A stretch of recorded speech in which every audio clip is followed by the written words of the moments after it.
Welcome back and thanks for being here. Another beautiful day in the neighborhood where we hit the 60s again, where we're falling much more quickly into the evening hours than we were last night, where it was comfortable pretty much for most of the overnight outside. Truly beautiful evening. Another day again today where we've seen some very mild temperatures and pretty much on par for more of the same. I mean, we're talking 65 and just full-blown sunny skies tomorrow, I think. Partly sunny to sunny at least. Either way, I'll take it, as I believe everyone will. And dry conditions all the way through Friday morning. And that's where I'll pick up the rest of your 7-day in just a few minutes. News tonight will include a structure fire earlier this morning in the Sand Bottom area. Home completely destroyed. Everything, I believe, inside lost as well for the occupants. I'll have what I can to take you to the scene in just a few moments and some other important headlines to discuss tonight as well. A few things to talk about before we get to that. Let's go ahead and pick it up with some election talk. Of course, the filing day is coming up the end of this week. This Friday the 9th will be the last day to file to run for offices here in McGoffin County, Johnson, all of our Kentucky counties, and statewide as well, except for those nonpartisan races like City Council and the others, which have until later on in August. But just as a reminder, as we're waiting to see the final candidates list, which I'll have for you on Friday's program, they have already set forth. The McGoffin County Court Clerk's Office, Renee Shepard, has set January the 15th as the statewide day as well. 2 o'clock in the McGoffin County Episcopal Courtroom. That will be the public drawing for your ballot positions candidates. For those of you who have filed and or intend to, this coming Friday the 15th, not this Friday, but the following. I kind of said that a little incorrectly. Nevertheless, will be their public drawing for your spot on the ballot. If you can't be there, would like to have someone in your presence be there, please have them be there and have them, of course, be there with writing indicating that that is who you have designated as someone to draw for you. And if not, they'll just simply pick a number for you and you'll have your ballot position. A couple of new filings today, and again, I'll have the complete list from McGoffin and Johnson counties on Friday, and those, of course, for all of our state offices as well. But as I mentioned earlier in the week, I guess it was, we had a couple of new filings this week. Stanley Ryan Hensley, Republican, for Magistrate, District 1 here in McGoffin County. Democrat Teddy Jenkins for Jailer in McGoffin County. And then also I can add to that list for Constable's race, the Constable's race in District 3 in McGoffin County, Danny C. McCarty. And for the Magistrate's race in District 3, Clayton D. Howard, both on the Republican ballot. And again, Friday is the deadline to file. And we'll talk about all the races, of course, in Kentucky as well. For example, today, Kentucky's Attorney General Daniel Cameron filed for the U.S. Senate. And that with that, so far, Republicans include himself, Andy Barr, Nate Morris. Democrats for that seat include Amy McGrath, Charles Booker, Pamela Stevenson, Joe Willett, and Logan Forsyth. While the current Attorney General, Cameron being, of course, the former, Kentucky's current Attorney General, Russell Coleman, has demanded late last year, just in the past few weeks of 2025, the resignation of the chairman of the board of the Kentucky Department of Fish and Wildlife, claiming that the Johnson County man is ineligible under Kentucky law. Chuck Meade from Johnson County has gone on record as saying he will defend his position. All this comes after the AG's office, specifically their Department of Civil and Environmental Law, sent Meade a letter back in the middle of December saying that he was ineligible to be on the board of the Kentucky Department of Fish and Wildlife because he didn't have a hunting or fishing license for the 5 consecutive years as is dictated by Kentucky's law to be able to serve in that capacity, and that Kentucky's exemption that does allow residents to hunt and fish without a license on their own farmland during that 5-year period doesn't qualify him either. Portion of the letter says that his failure to obtain hunting and fishing licenses, specifically in 2021 and 22, means that he is ineligible to serve on the commission and will be ineligible to serve on the commission until at least 2027. That same letter gave Meade until December the 31st to resign, or the Attorney General's office indicated that it would go ahead and seek to have him removed from that position. But Meade contends that cooler heads or minds will prevail and that the interpretation of a Kentucky Court of Appeals decision that goes back decades, back to the 50s, that the AG's office is citing will give him the right to continue to hold his position as chairman of the board and as a board member, just as though he was given the right by Kentucky law to hunt on his land in Lawrence County for all of those years without a permit, while his residence was in neighboring Johnson County. And that case could have some major implications for other Kentucky hunters, as Meade says he has annually hunted and harvested on his 100-acre Lawrence County farm without a permit or license, as is allowed by state law, while the Attorney General representatives say the law reads you must live or reside on that farmland for it to qualify and enable you to hunt without a permit. We will certainly follow that to see how that pans out. A structure fire in McGoffin County earlier today completely destroyed a residence, and I'll take you to the scene next. Starting off a new year, Parkway Pharmacy wants you to know that they have a lot to be proud of, thanks to you. Proud to be community partners. Proud to be good neighbors. Proud to be your pharmacy. Thank you from everyone at Parkway Pharmacy in Salyersville. Youth. Experience. Modern solutions to modern problems. Proven solutions to legal problems. An emerging face in the courtroom. A known presence in the courtroom. Together, we are multifaceted. Together, we will do right by you. If you are having any legal issues at all, just relax and call Max. If a car wreck is causing you pain, just pick up the phone and call Donald Wayne.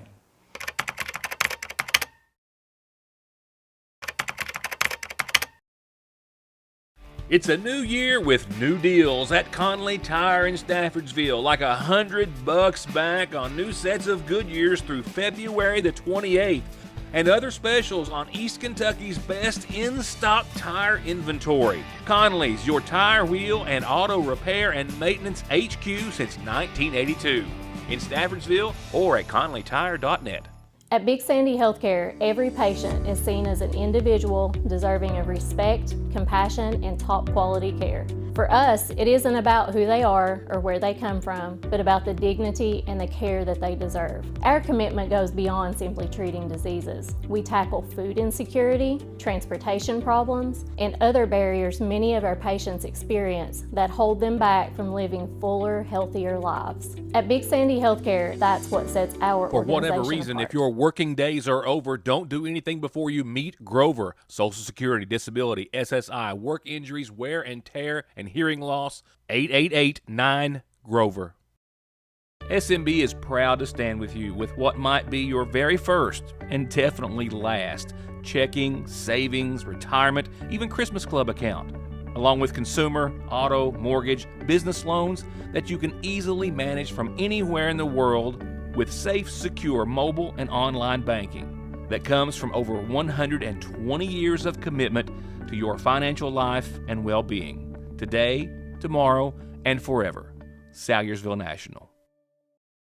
One name, one call, one ultimate solution to your heating and cooling, sales, 24-hour service, and installation for home, commercial, boilers, chillers, and VRF systems. With over 15 years of experience and now based right here in the viewing area, Ultimate Air, 496-6651. About 9:30 this morning, the District 3 Fire Department was toned out and responded to this fire in the Sandbottom area. The 911 call came in as a code red call to the District 3 Fire Department in the Sandbottom area. The black billowing smoke could be seen well before that going up Route 7 from Salyersville. District 3 Fire Department responded with one engine and two supplemental tankers, about 4,000 gallons of water to try to beat back the blaze. They were able to keep a propane tank cool and from exploding. They were also able to determine upon arrival just barely before the home was quickly engulfed that there appeared to be nobody inside. They continued to knock back the blaze for some time until the homeowners, or at least the residents, showed up. It is believed that a Nathaniel and Brittany Williams reside here and, as we believe, lost everything, as we understand, inside the home. No one was believed to have been home at the time, while the cause of the fire was still unknown as of airtime, but yet to be determined after some more inquiry investigation by the District 3 Fire Department. I'm not sure if you're aware or not, but Kentucky's General Assembly is back in session as of today, first day of this session, and it will last until right up at the end of March before the few weeks of the veto period for the first part or half of April. So a lot of things already happening, and we suspect a lot of business and, of course, a lot of bills to be filed. One which has already been filed. This is another go at a bill of this nature, this by Representative Savannah Maddox, who says that she has filed House Bill 162 today to bring Kentucky's driver's license offices back to the respective counties and put them on a county foothold or level instead of the regional offices like what we have seen now for the past couple of years, fixing what she says is a broken driver's license system and putting an end to the frustration that so many across our Commonwealth has experienced. Day one, just getting started. Up next, we'll turn to the community calendar for the evening and tonight's obituaries, brought to you by McGoffin Farm Bureau and McGoffin County Funeral Home. Again, a clean slate for the community calendar tonight. That will change in the coming days. With that said, a reminder, birthdays, anniversaries, and those important announcements are as simple as calling me or getting that information to me any way you can, or print it in the Sayersville Independent by reaching out to my editor, Heather at SayersvilleIndependent.com.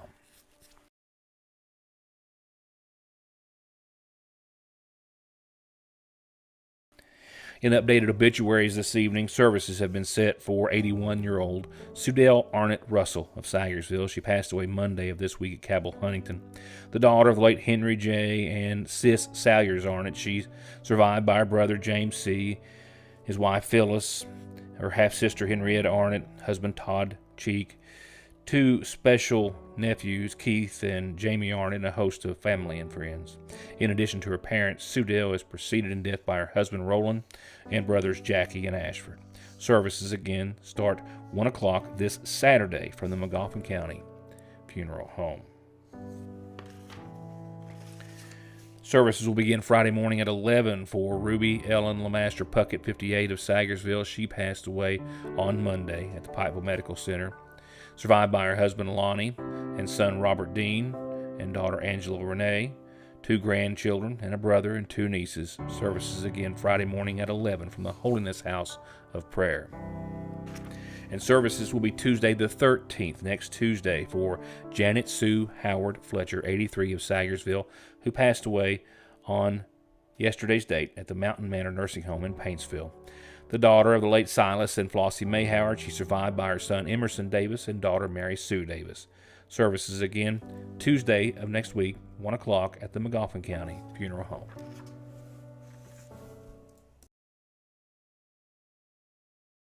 A new year often means new inspirations, new goals, a new focus on your health and well-being, and nowhere is that more important than Fraser's Prater Drugstore. From healthy resolutions to a fresh start without smoking, to a fresh batch of cookies just in from the daily bread, to some incredible comfort food at the counter. Step in and let us remind you why we'll always be your oldest hometown pharmacy. Fraser's Prater Drugstore, downtown Sayersville. 90s Mixtape Live.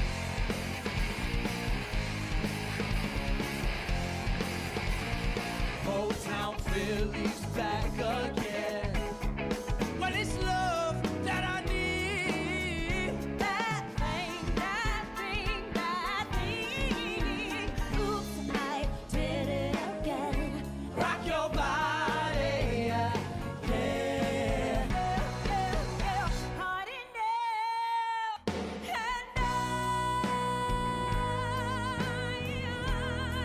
will always love you.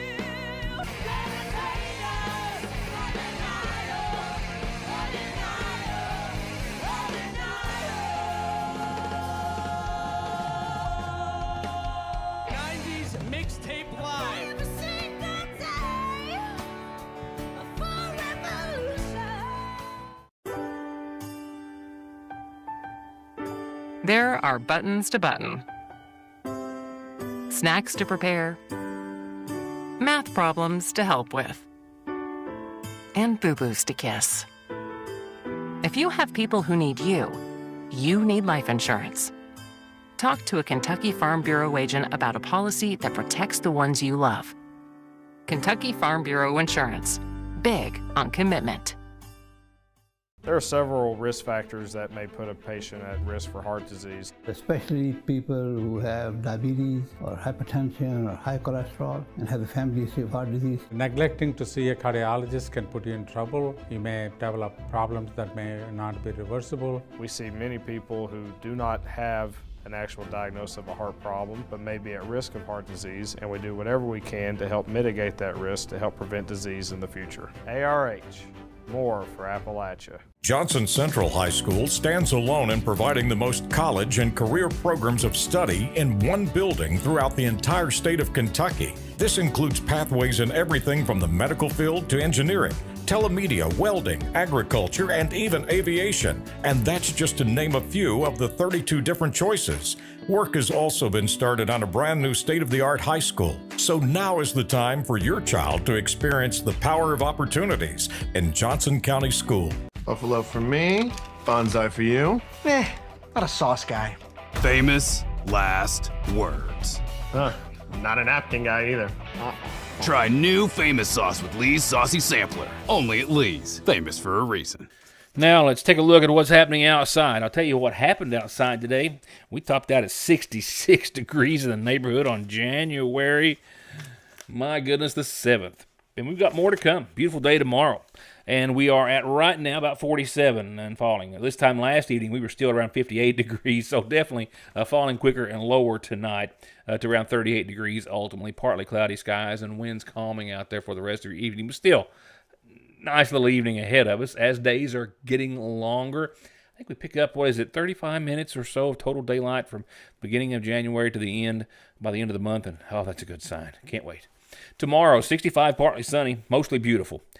Clouds tomorrow night, but no rain tomorrow night. I think we're going to see our next showers until Friday morning. So look for that 65 and 54 degree day tomorrow.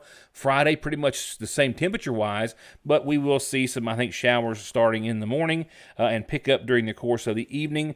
And by the time it's all said and done, maybe a half, maybe 3/4 of an inch of rain over the course of your Friday, starting out on a light note Friday morning and then hitting 67, and then again mid-50s Friday night, but some rain.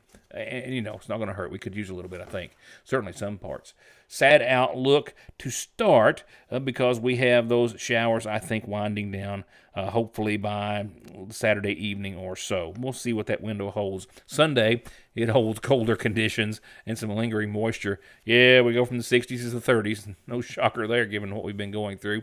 37, partly sunny, a 20% chance of some rain, maybe some flakes on your Sunday. Then we dry up and clear up and perk up temperature-wise. 40 on your Monday of next week, sunny, mostly clear. Nighttime lows still in the 20s.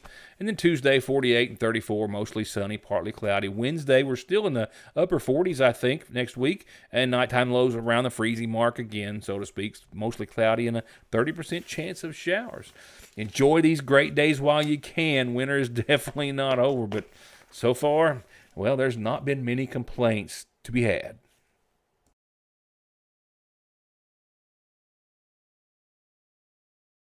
And that'll do it for tonight. Thank you for joining me. Tomorrow's edition of the Sayersville Independent will be out on newsstands bright and early. Get yours as soon as you can. A lot of important reads. And in the coming days, we'll be talking about a couple of coming reports in the Independent and here on Your News Today of a serious nature, certainly to say the least, and a significant magnitude, to put it mildly. Been months in the works. With that said, though, please pick up a paper tomorrow. Support your local journalist and journalism, and I'll see you back here tomorrow. Thank you for watching.